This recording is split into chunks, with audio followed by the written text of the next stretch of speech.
Hello, everybody! My name is Mumkey Jones, and I am joined today by. It. Even I couldn't understand what you were saying, and I know what you're saying. Yep. Irich. Hey, and today we are talking about a little-known Christopher Nolan movie where Tom Hardy wears a mask, and you can barely understand anything he says, and he's a big guy who crashes planes with no survivors. That's right, we're talking about Dunkirk. Dunkirk! Bravo, Nolan, you did it again. You made the same exact movie again. How'd you do it? Wow. It's like he has one idea that he just keeps recycling. He has a weird fetish for putting Tom Hardy in masks. In Inception, he had to wear like a bag over his head. Of course, Dark Knight Rises, and now this. But Everich, much like Dunkirk, let's not dilly-dally at the beginning. Let's just jump right into the action. What's just your overall take of this film? So basically, as much as I might be frustrated by some of the story parts or the kind of like weird decision in this movie to basically not make dialogue matter in any way, shape, or form, I really loved this movie overall because in a lot of ways I just see it as pure cinema. It is basically dialogue to me. If it's really good dialogue, that's when it matters. If it's not, it doesn't fucking matter. In this movie, it's almost completely unnecessary. What Nolan is doing is he's communicating ideas and just pure emotion through the use of, in this case, 7mm IMAX film strip, which is incredible. It looks amazing. The cinematographer Hoyt van Hoytema, who he's been using since Interstellar, I believe. I think he just started using with Interstellar. But the movie looks incredible. I have to say, you have to see this movie in IMAX. Like, there is no other experience, not only because of the like picture, I'd say probably 80 to 85% of the movie is shot in IMAX, so it takes up the entire screen. The screen is like a couple stories high. It's amazing. And then also, the sound mix of this movie is one of the best I've fucking ever heard. If this loses best sound mixing, there is a big fucking problem. Hey, you can't say that. We have 4 more months of movies to come out. Maybe something better will come out. Yeah, possibly. Like, I was going to save this for my conclusion, but I would agree. This is not a movie I can envision myself watching at home on my 48-inch TV and enjoying it the way that I did in the theater. Yeah. I also saw it in IMAX only because I told myself if it doesn't get like over 95% on Rotten Tomatoes, I'm not wasting money on IMAX. But then it did, so I had to do it. And yeah, the picture looked great. The sound in IMAX, those fucking speakers, they blast you.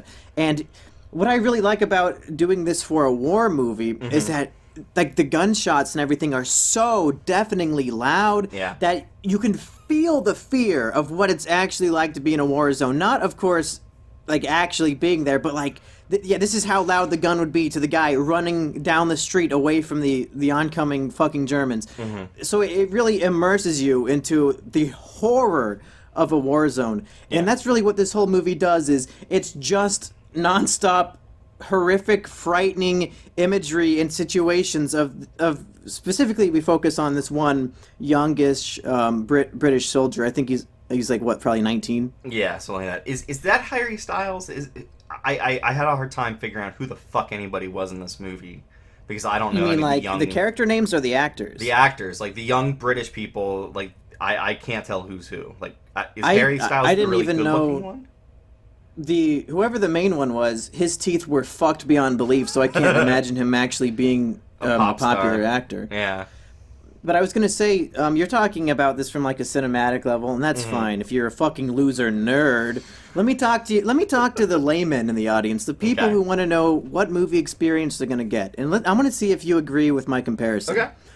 I would say this movie, from start to finish, feels like, and this is a very positive comparison, this is not meant to be negative in any way, it feels like watching the film Titanic if it started at the iceberg. You get what I'm saying here? Yeah, We follow this young hero who manages to, there's a disaster going on, and he manages to find himself in every bad situation possible as he tries to survive it, and we really follow him as all the different elements of this disaster play out, and of course there's a lot of sinking ships, so I guess that's an apt comparison as well. But what do you think? Do you think it's comparable in that way? And of course I say this because I think the second half of Titanic is fucking great, whereas the first half I could fall asleep. Well, yeah, like, so I don't care much for Titanic. I think I saw it once or so when I was, like, younger. So, like, I'd have to give it another watch to kind of give it a fair shot.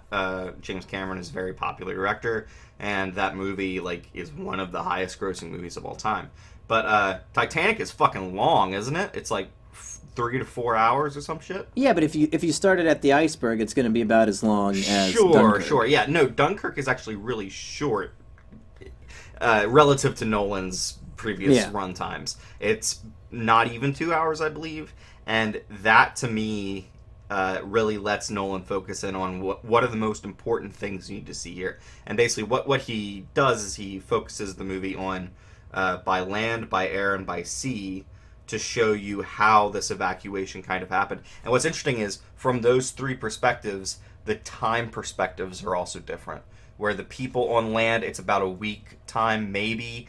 The people on sea, it's about a day. And then the people in the air, it's about an hour of their total kind of experience there. Yeah, I think Inception and Interstellar poisoned Nolan's mind. Now, he will never make a linear movie ever again. Yeah, he can't make a movie without, like, different scenes taking place where, like, these scenes are supposed to be taking place over the course of a week, and these ones are only taking place over the course of a day. And the movie introduces it with, like, the land, or whatever the fuck they called it. I think it was called the mole, or something like that. I didn't know this. The mole itself is like a long stretch out into the ocean, which is what those things were that we saw in the movie. So I didn't remember that's what they were called. So text pops up that says the mole 7 days, and I'm like, wait, what the fuck does that mean? And then it shows like the sea, 2 days or whatever the fuck. And I'm like, what the hell are they talking about? What?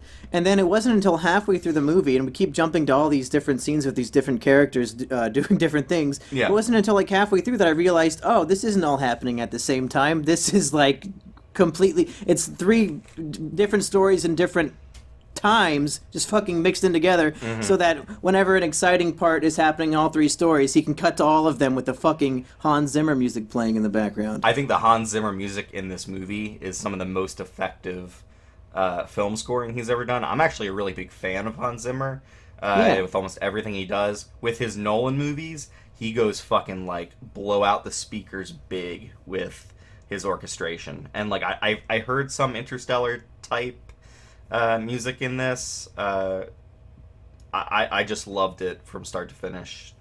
Orally, I loved the music too, but my problem with it is that it was too effective. Because he'll have this suspenseful music playing the entire movie, and it's like it's always like this ticking clock, and it's always building up, but it never stops building up. Like even when things aren't necessarily happening, it's still playing. I feel like it would be more effective to use it more sparingly and not to have literally the movie from start to finish scored with an increasing ticking clock, suspenseful score that makes you think something big is always right around the corner, even if it isn't necessarily. Because there's a lot of parts, like even like 4/5 through the movie, when everybody's being saved, they're still playing the suspenseful, scary music, and I'm thinking, why? What are you fucking doing? I'm not scared of this.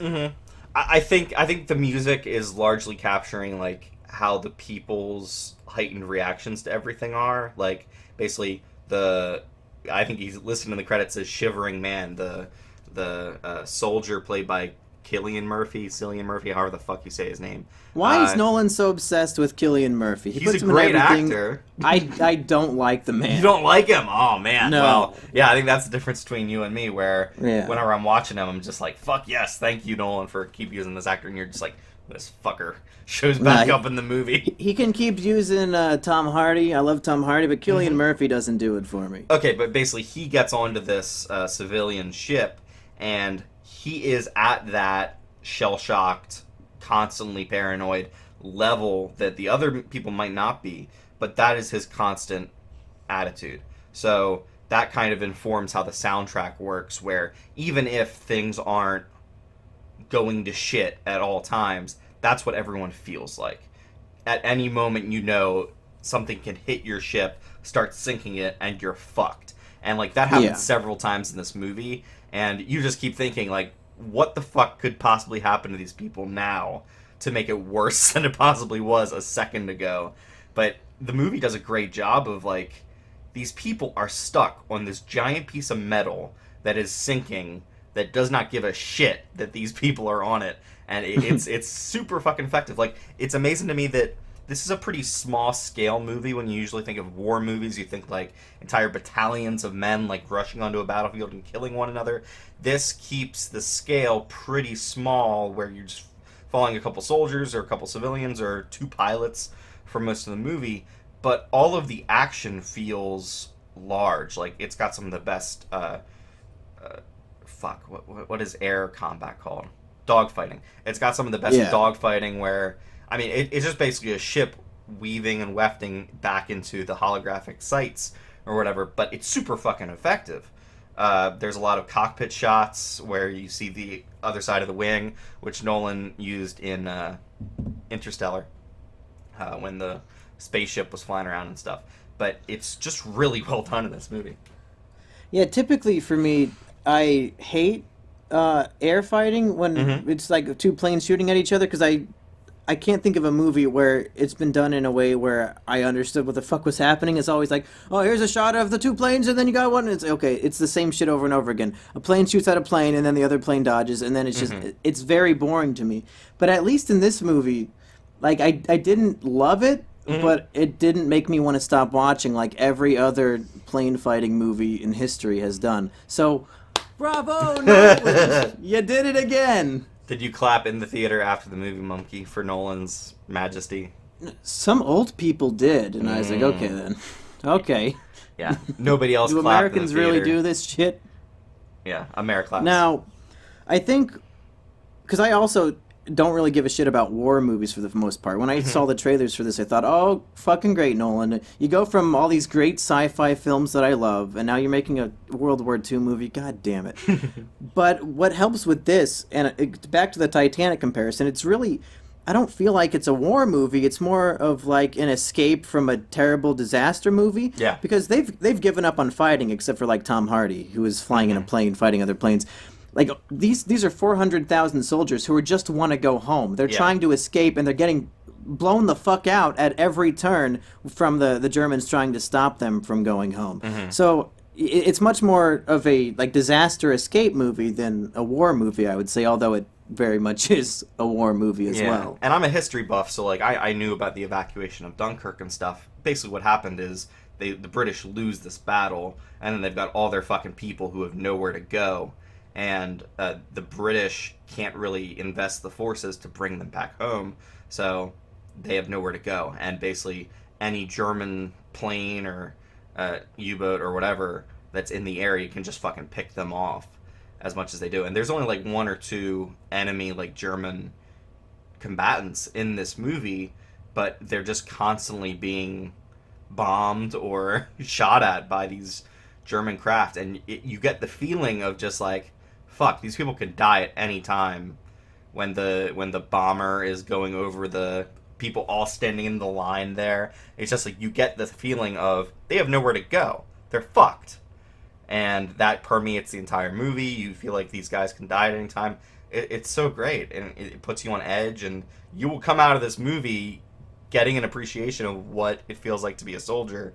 You won't be a fucking soldier. You'll never know that unless you are a soldier. But yeah, you'll get the feeling that they have of just like dread, and yeah, it's a fucking just terrible position. Constant fear for your life, and that you're just gonna get fucking killed at any second. Yeah, and there's nothing you can do about it. Near the beginning of the movie. Yeah, sorry. Near the beginning of the movie where they go onto that ship and everybody's getting like bread with jelly on it and stuff, and the one guy's just outside of the ship being like, I need to be able to jump overboard if shit goes wrong. Yeah. And you see people jumping overboard over the ships constantly. It's so great. Oh my god. Let's try to stack this movie up against all the other Nolan movies. So I think we're both a big Christopher Nolan fan. So, Mm-hmm. I'm just gonna say right now, this is the only Christopher Nolan movie I've seen so far Mm-hmm. that I have no interest in ever watching again. I think once is enough, and not because it was really good or really bad, Mm-hmm. but just because it doesn't seem interesting enough. I don't want to watch this at home. If I'm not watching this in IMAX, I don't feel like it's worth watching really at all. Like it's just the IMAX experience for me that really does it. Mm-hmm. But at home on my shitty TV, it's like okay, it's just I get it. I've seen this before. Whereas with every other movie he's done, even The Dark Knight Rises, you could say, like I want to rewatch those, and I have like several times. I can kind of agree with the, like, I am not going to run out to my theater tomorrow to see this movie again, but I think this will have more rewatchability to it than something like Then Inception. Inception? Yeah, than Inception. What I'd the say. fuck? That's I a think movie that Inception- requires a second view. I think Inception is good for about 2 or 3 viewings, and after that, you've gotten everything out of it that you ever will. Inception spends so much time telling you what it's doing rather than doing something with it, which is fine because it's fucking great movie and it's Nolan putting shit together, and there's a great kind of meta reading, you could say, that it's about filmmaking and stuff. But beyond that, there's 1 or 2 good characters in that, but other than that, I don't know. But I think this movie effectively builds up dread and builds up just fear, and it's a really well shot. Like, I mean, this is a beautiful movie. It's almost entirely practical. You've got planes flying in the sky that were really Spitfires that were flying like that. You don't actually shoot them down, probably, but like you've got boats that were actually used at the evacuation of Dunkirk. Just everything is practical. All the actors are doing, and the actors are doing great things. But like in the case of Tom Hardy, he could have said nothing in this movie. His eyes are doing so much goddamn acting. As far as I know, he didn't say anything because I did not understand a single thing he said. Yeah, he's got the mask over his face. 90% of the dialogue in this movie is incomprehensible to me. Mm-hmm. Oh, I wouldn't say 95%. I'd say it's something more like 60 to 70% of the dialogue. And but what ends up happening is you get the gist of whatever people are saying, so that when somebody's saying like numbers, like we'll be lucky if we get 30,000 to 40,000 out, you know it's 400,000 people are there. So you understand kind of the odds that they've got and just how bad shit can be. But yeah, a lot of the dialogue is drowned out in the sound mixing or whatever. But really, it's just not important for the most part. Yeah, it's not part of the spectacle. Mm-hmm. So where would you stack it up? Would you say this is in his top 3? Would it be in top 1? I definitely put it in the top 5. I think I like The Prestige, The Dark Knight, Interstellar, and Memento better than this. But yeah, Man, you're really low on Inception. What the fuck? Inception is probably his like 6th or 7th movie. How dare you? And you didn't put the plane scene of The Dark Knight Rises at number 1. I can't believe what I'm hearing. Get off my show. Yeah, The Dark Knight Rises is probably his worst movie. I love it. There's no probably about it. I can't stop myself from loving it because it's so fucking dumb. I rewatch it not because it's great, but because I have to watch it. Yeah. Well, basically what happened was after that whole meme took off and everything, I have tried to watch the movie again, but basically every 20 to 30 minutes there is some in-joke that goes off, and I just start laughing, and I can't take the movie seriously anymore. The same thing happened to me with Drive. I can't watch that with a straight face anymore. The whole movie is so funny to me. Yeah, have you seen the GIFs or web-ems of the fighting in The Dark Knight Rises, where it's just so clear that it's... Some guy just fell over without getting touched. Yeah, it's extras falling over and shit. I can't unsee that anymore, and I can't take those fight scenes seriously. Oh, I love Nolan. Great job, Nolan. Bravo, Nolan. What a real human being. Okay, do you have any final points? I think I said everything I wanted to say. As far as recommendations go, if you don't go see it in big ol' IMAX, then I mean, don't really bother unless you're like really into war movies or something. This is a hard movie to talk about because it's a lot of just pure, unrefined raw cinema just thrown in your face. Nolan is a master craftsman. He knows exactly what he wants to do. You can quibble about some of the choices he makes, but he absolutely understands the craft and wants to put it on display. Is large and as just basically as best refined he can get. He wants to give it to you, and so he had this big kerfuffle about downplaying Netflix and stuff. I think in a lot of ways he's right for his kind of movie making. I wouldn't want to watch Dunkirk on a phone or on a 45-inch screen or whatever, because you're just not going to do it justice. This is a movie that lives or dies by its theatrical kind of life, and I'm sure that in the future, when they screen old movies, Dunkirk will be one of the ones that they screen, because it's just an absolute experience. In that way, that is the purest kind of movie making. You going out to the theater, you paying the fucking whatever it is, $18 to get the IMAX ticket, and you just taking it all in. I would absolutely recommend this movie. See it on as big a screen you can. Pay the fucking extra money. It's worth it. And Nolan definitely knows how to make the ultimate film-going experience. I still attest to this day that the best time I've ever had at the movies was seeing Interstellar on the IMAX screen, and the docking scene, the organ music was so loud that it brought tears to my eyes. Not in a bad way, but because I was so moved without even trying. Like, it was just like I was in the moment. Yeah, so, McConaughey dad breaking up over his kids aging before so his eyes. I would say I would recommend going to see Interstellar in IMAX, and that's all I'm going to say for the rest of this video. Mm-hmm. Are we going to cut it right there? No, we shouldn't. You should go see Interstellar in IMAX. There will be people who will not be able to see it in IMAX who have because it's not playing anymore. Yeah, exactly. Okay, so do you have any last points to make? Because I'm done. No, that's about it. Just go see Dunkirk. All right. Well, hey, we did it. What are we going to see next? The Emoji Movie? Is that coming out? There's got to be something more than the Emoji Movie. Yeah, we'll go see the Emoji Movie. That's fine. Okay, everybody. See you next time with the Emoji Movie. Ah!